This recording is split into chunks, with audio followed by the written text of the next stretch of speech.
सिद्धं शुद्धं परमिय जिणिन्दवर्णेमि चन्दमकलङ्कं गुणरयणभूषणोदयं जीवस्य परुवणं वोक्षम्।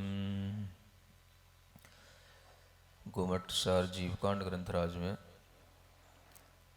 जीवों का स्वरूप बताते हुए जो संसार में रहने वाले कर्म से लिप्त जीव हैं, उन जीवों का किस तरह से संसार में किन किन भावों से रहना होता है, यह जीव कांड की प्रारंभिक भूमिका के माध्यम से आपको बताया जा रहा है। एक और गाथा जिसके माध्यम से हम परिग्रह संज्ञा के बारे में भी जानेंगे। गाथा नंबर 138। उवयर्ण दंसनेणय तस्सुवजोगेण मुच्छिदाय लोहस्सुदीर्णाय परिग्रहे जायदे सन्ना। हाँ देखो, चौथी संज्ञा कौन सी है? परिग्रह संज्ञा। क्या नाम है? हाँ, परिग्रह का मतलब बहुत सारी चीजों को इकट्ठा करने की एक लालसा या चीजें इकट्ठा करने की एक टेंडेंसी। इस तरह की परिग्रह संज्ञा कैसे पैदा होती है? यहाँ पर भी तीन कारण आपको बाहरी दिए जा रहे हैं। पहला कारण है उवयर्ण दंशनेणय। जो भी परिग्रह की चीजें हैं वो उपकरण के रूप में यहाँ बताई गई हैं, और वह उपकरण जो आपके लिए रखने में अच्छा लगे, वह घर की वस्तुएं, वह सामान जो काम आए या ना आए, सिर्फ इसलिए रखना है क्योंकि ये बगल के पड़ोसी के घर में भी थी, हमारे रिश्तेदार में मौसी के यहाँ पर भी थी, मामा के यहाँ पर भी थी, इसलिए हमारे यहाँ पर भी होनी चाहिए। वह हम देख करके आए थे, बड़ा अच्छा लग रहा था और वो उसका यूज करते थे, इसलिए हमारे पास भी वो चीज होनी चाहिए। जैसे ही हम किसी के घर की कोई चीजें देखते हैं, हमारे देखने मात्र से उस परिग्रह के प्रति संज्ञा हमारे अंदर पैदा हो जाती है, हमारे पास भी होनी चाहिए। चाहे उसका यूज करना जानते हो चाहे ना जानते हो, लेकिन वो चीज तो कम से कम होनी ही। समझ आ रहा है? तो ये पहला कारण है। अब आप कैसे अपने आप को बचाओगे? दर्शन तो आपको हमेशा होगा उपकरण का, माने परिग्रह का, अच्छी अच्छी चीजों का, अच्छी अच्छी क्वालिटियों का। अगर आप किसी के घर पे भी कोई चीजें ना देखेंगे तो आपके मोबाइल पर सब चीजें आ रही हैं। जितने भी तरीके के प्रोडक्ट हैं, कौन उसको यूज करने वाले हैं, क्या उनकी कीमत है, क्या उनकी क्वालिटी, वो सब आपको पता है। और हर एक दिशा में आपको सुप्रीम क्वालिटी पता है। समझ आ रहा है कि अगर मान लो कार भी है तो कार की भी लास्ट स्टेज क्या है, कौन सी सबसे महंगी कार है, कौन सा सबसे नया मॉडल है, हर चीज आपको पता है। घर की एक साबुनदानी से लेकर के बड़ी साबुनदानी तक की हर चीजें आपको पता है। साबुनदानी जानते हो? बाथरूम में काम आने वाली साबुन रखने वाली वो साबुनदानी, वो छोटी होती है, वो भी कार की शेप में ही होती है, और बड़ी साबुनदानी बड़ा कार बोलते हैं हम उसको। समझ आ रहा है? आपकी कार क्या है? बड़ी साबुनदानी जैसी है। ये सब घर की छोटी से बड़ी चीजें जो आपके लिए किसी ना किसी अलग से बने हुए हैं। अमेज़न, कोई भी चीज डालो आपके लिए, हर प्रोडक्ट, हर क्वालिटी, हर आपके घर में डिलीवरी होने वाली है उसकी। तो हर चीज जो आपको देख करके आपके अंदर इंटरेस्ट पैदा होता है, नहीं ये वाली क्वालिटी, ये चीज, ये नहीं ये चीज, ये नहीं ये चीज, ये सब आपके अंदर परिग्रह की आकांक्षा केवल उन चीजों को देखने से होती है। अब आप अपने आप को देखने से बचाओगे तो परिग्रह संज्ञा से बचा पाओगे। सबसे पहला कारण क्या दिया जा रहा है? उपकरणों पर इस तरह की दृष्टि मत डालो कि वो मेरे हैं या मेरे हो जाएं, है ना। अगर देखना भी पड़े तो देखना तो देख पड़ेगा ही, आंखें तो बंद कर नहीं लोगे, चलो देख भी लिया, लेकिन देखते हुए भीतर से ये कि ये मेरे पास आ जाए, ये मेरे हो जाए, इस तरह की इच्छा से भी अगर देखना बंद कर दोगे तो भी वो आपके लिए परिग्रह संज्ञा में कमी आ सकती है। तो परिग्रह संज्ञा को बढ़ावा देने वाली चीज पहली क्या है? उस परिग्रह को देखना, परिग्रह के बारे में दिख जाना, पता हो जाना, और दूसरा फिर उसमें अपना उपयोग लग जाना। तो वही बार बार उसी पर जो है अपना फोकस होना, उसी की बार बार जो है रिमेम्बरिंग करना, तो यही जो है हमारे अंदर फिर उस परिग्रह की संज्ञा को बढ़ा देता है। तो वही वजह होती है कि जब आपके दिमाग में कोई चीज़ बैठ जाती है हमें इसे लेना, तो फिर आपके दिमाग में हर समय वही चीज़ घूमती है। बच्चे कभी जिद करते हैं, उसी चीज़ के लिए जिद करते हैं, हमें वैसी ही गाड़ी चाहिए, वैसी ही बाइक चाहिए, वैसी ही घड़ी चाहिए, वैसा ही हमें मोबाइल चाहिए। तो वह जो उनके दिमाग में घूमता रहता है वो उनकी इसी उपयोग है, उस परिग्रह की संज्ञा है जो उनके अंदर पैदा हो गई। तो वो जब तक उन्हें वो चीज़ नहीं मिलेगी तब तक उनकी जिद छूटती नहीं। तो ये परिग्रह की संज्ञा कैसे बढ़ती है? उसी में अपना बार बार दिमाग लगाए रखना, इसी को बोलते हैं उपयोग को लगाए रखना। और तीसरी चीज मुच्छिदाय, मूर्छित यानी उसके प्रति मूर्छा भाव पैदा हो जाना, इतना ज्यादा अटैचमेंट उसके अंदर पैदा हो जाना कि आपको उसके अलावा फिर कुछ दिखे ही ना। क्या सुन रहे हो? भोजन करने बैठे, नहीं करना, क्यों नहीं करना, पहले मुझे बुला के दो तब भोजन करेंगे। पढ़ने बैठाल दिया बच्चों को, नहीं पढ़ना, क्यों नहीं पढ़ना, पहले मुझे बुला के दो तब पढ़ेंगे। समझ आ रहा? चलो बेटा घूमने चलते, नहीं जाना, क्यों नहीं जाना, पहले मुझे बुला के दो तब घूमने चलते हैं।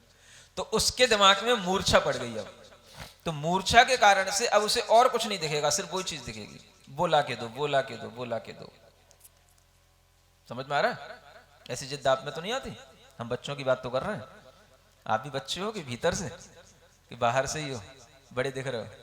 हमें लगता है हर बाहर से बड़ा व्यक्ति भीतर से बच्चा ही होता है, किसी ना किसी जिद में पड़ा रहता है। बच्चा छोटी छोटी जिद करता है, आप लोग बड़ी बड़ी जिद करते हो, और इस तरह की जिद में ही आपके दिमाग में हर समय वही वही चीजें घूमती रहती हैं जो आपके अंदर मूर्छा के रूप में विकसित होती चली जाती हैं। समझ आ रहा है? तो मूर्छा का मतलब केवल गिर पड़ना नहीं है, मूर्छित हो जाना, बेहोश हो जाना नहीं है। मूर्छा का मतलब उस चीज के प्रति इतना ज्यादा इंडल्ज हो जाना कि आपको और दूसरी चीज में कोई होश ही ना रहे। इसी का नाम मूर्छा है ना। किसी वस्तु विशेष के प्रति या किसी व्यक्ति विशेष के प्रति आपके अंदर इतनी मूर्छा आ जाना कि आपको फिर उसके अलावा कोई दूसरी चीज दिखाई न दे, तो वही चीज आपके लिए परिग्रह बन गई। तो ये मूर्छा भी परिग्रह की संज्ञा को बढ़ा देता है। और इसके पीछे कारण क्या छिपा हुआ है? तो अंतरंग कारण है, वह लोभ कर्म की उदीरणा, लोभ कषाय का तीव्र उदय। किसकी? परिग्रह को देखा, इच्छा उत्पन्न हो गई। ये इच्छा किस कसाय के कारण से हुई? उसको ग्रहण करने की, लोभ कसाय। माने लोभ कसाय के कारण से भीतर से लोभ पैदा होता है, हाँ ये चीज हमको मिल जाए, ये परिग्रह हमारे घर में हो, हमारे पास हो। तो यह लोभ कसाय की उदीरणा से परिग्रह की संज्ञा उत्पन्न हो जाती है। समझ रहे हैं? इसी में एक और चीज अंत में बताई जा रही है 139 गाथा में। यहां पर जो है ये संज्ञा का प्रकरण पूर्ण हो जाता है। अंतिम गाथा है, नट्ठ पमाए पड़मा सन्नाणहि तत्थ कारणा भावा शेषा कम्मतिथे ऋवेयारे नत्थिणहि कज्जे। हाँ देखो क्या कहते हैं। अब ये चारों प्रकार की संज्ञाओं का स्वरूप आपको बताने के बाद में अंत में कहते हैं संज्ञाएं गुणस्थानों के हिसाब से किस गुणस्थान तक कहाँ तक रहती हैं, कहाँ तक इनका कार्य मुख्य है, कहाँ तक इनका कार्य उपचार से है। उपचार से माने केवल कहने के लिए है, मुख्य कार्य नहीं है। तो वो यहाँ बताया जा रहा है। प्रथम संज्ञा जो है पड़मा सन्ना नट्ठ पमाए, यानी जिनके अंदर से प्रमाद नष्ट हो गया है, उनमें पड़मा सन्ना माने प्रथम संज्ञा नहीं होती है। तत् क्योंकि वहां पर कारणाभावा, कारण का अभाव हो गया है। कारण का अभाव हो जाने से जिनके अंदर प्रमाद नष्ट हो गया है उनमें प्रथम संज्ञा नहीं होती है। प्रथम संज्ञा का मतलब आहार संज्ञा कहां तक होती है? तो जहां तक प्रमाद है वहां तक होती है। प्रमाद का मतलब होता है छठवां गुणस्थान, प्रमत्त योग, ये प्रमाद का अंतिम गुणस्थान है। माने पहले गुणस्थान से लेकर के छठवें गुणस्थान तक यह प्रथम संज्ञा आहार संज्ञा होती है। सातवें गुणस्थान में, सप्तम अप्रमत्त गुणस्थान में आहार संज्ञा नहीं होती है, और उससे ऊपर भी यह आहार संज्ञा नहीं होती है। तो गुणस्थानों के हिसाब से 6 गुणस्थानों तक ये आहार संज्ञा होती है, माने भोजन की इच्छा। सुन रहे हैं? अब भोजन तो सभी करते हैं छठवें गुणस्थान तक के, है ना। पहले गुणस्थान वाले भी करते हैं, चौथे गुणस्थान वाले भी करते हैं, 5वें गुणस्थान वाले भी करते हैं।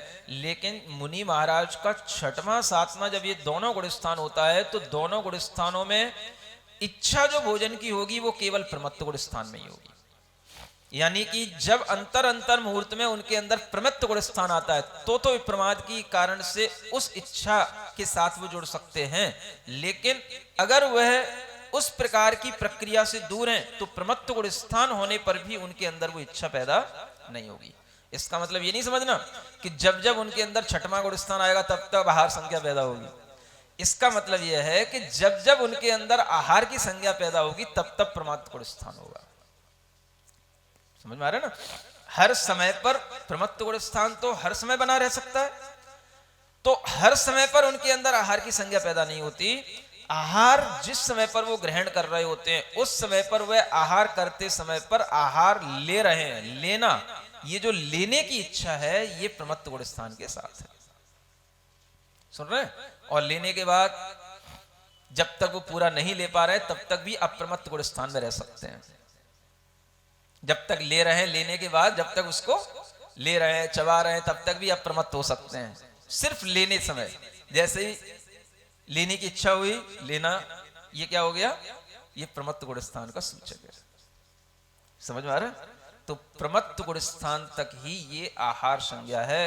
अप्रमत्त सातवें आदि गुण स्थान जो ध्यानात्मक है उनमें तो होती ही नहीं, लेकिन जो ध्यानात्मक नहीं है, प्रवृत्त्यात्मक हैं, ऐसी भी प्रवृत्तियां जो प्रवृत्तियां उस आहार चर्या के अलग समय वाली हैं, उनमें भी उन्हें कभी आहार संज्ञा पैदा नहीं होती है। अन्यथा आप कहोगे जैसे 1 घंटा महाराज ने प्रवचन किया, पढ़ाया, तो क्या इस समय पर भी आहार संज्ञा 1 घंटे में कई बार प्रमत्त गुण स्थान हो जाता है? तो आहार संज्ञा पैदा होती है क्या? तो नहीं होती। कभी भी आहार संज्ञा सिर्फ आहार के समय पर, जिस समय पर वो खड़े होकर के भोजन कर रहे हैं उसी समय के लिए वो आहार संज्ञा उनके अंदर है। उसके बाद में वो आहार संज्ञा से भी निवृत्त हो जाते हैं। समझ आ रहा है? तो यह संज्ञा तब होती है जब हमारे मन में उस तरीके का विचार, इसलिए आप देखते हो कि जो साधु होते हैं वो सिद्ध भक्ति करके ही संकल्प लेते हैं और सिद्ध भक्ति करके ही संकल्प को तोड़ देते हैं। यानी कि भोजन के लिए जब वो खड़े होते हैं उससे पहले वो सिद्ध भक्ति करते हैं, हाँ अब ये हमारे लिए आहार संज्ञा का समय शुरू हो रहा है, बस।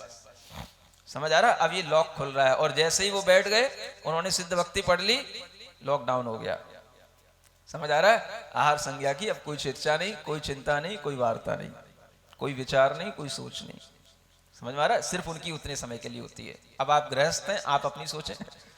समझ आ रहा है? तो आपकी वह संज्ञा कितनी तैयारियों में, कितनी विचारधाराओं में, कितनी चिंताओं में और कितनी तरह की आपकी योजनाओं में चलती है, ये आप विचार करें। तो इस तरह की ये आहार संज्ञा जितनी ज्यादा होगी, आप समझे प्रमादी आप उतनी ज्यादा होंगे। यानी ज्यादा खाने वाला या ज्यादा बार खाने वाला बहुत ज्यादा प्रमादी कहलाता है। समझ आ रहा है? जो ज्यादा प्रमादी होगा तो वह उस प्रमाद के दोष के कारण से उस संज्ञा में ज्यादा लिप्त भी होगा। तो प्रमाद से संबंध है किसका? आहार संज्ञा का। शेषा कम्मत्थित्तेन, और जो शेष संज्ञाएं हैं वो अपने कर्म का जहां जहां तक अस्तित्व है वहां वहां तक जान लेना। जैसे कि भय संज्ञा, तो भय कर्म का उदय, अस्तित्व का मतलब उदय से है, तो भय कर्म का उदय जहां तक है वहां तक उस संज्ञा को माना जाएगा। यानी कि 8वें गुण स्थान तक भय कर्म का उदय रहता है, तो भय कर्म 8वें गुण स्थान तक अस्तित्व के रूप में स्वीकार किया जाएगा। लेकिन इसका मतलब ये नहीं समझना कि 8वें गुण स्थान तक उन्हें कोई भयभीतता रहती है। कर्म के उदय के कारण से उसको वहां पर स्वीकार किया जा रहा है। लेकिन सप्तम आदि जो ध्यान के गुण स्थान है उनमें इन संज्ञाओं का किसी का भी कोई भी प्रभाव नहीं रहता है। कर्म का अस्तित्व जहां तक है वहां तक उसको शास्त्र में कहा जाएगा, क्योंकि शास्त्र में हर चीज सिद्धांत के रूप में कर्म के साथ जोड़ी जाती है। इसी तरीके से अगर हम मैथुन संज्ञा देखें तो ये 9वें गुण स्थान में चलती है। 9वें गुण स्थान का 2 भाग होते हैं, एक सवेद और एक अवेद। तो सवेद भाग तक मैथुन संज्ञा होगी, अवेद भाग में मैथुन संज्ञा नहीं होगी। तो जहां तक कर्म का अस्तित्व है वहां तक इस मैथुन की उदीरणा के लिए, ये वेद कर्म की उदीरणा के लिए उसको योगदान के रूप में स्वीकार किया जाता है कि हाँ इसके कारण से यहां पर भी मैथुन संज्ञा का अस्तित्व है।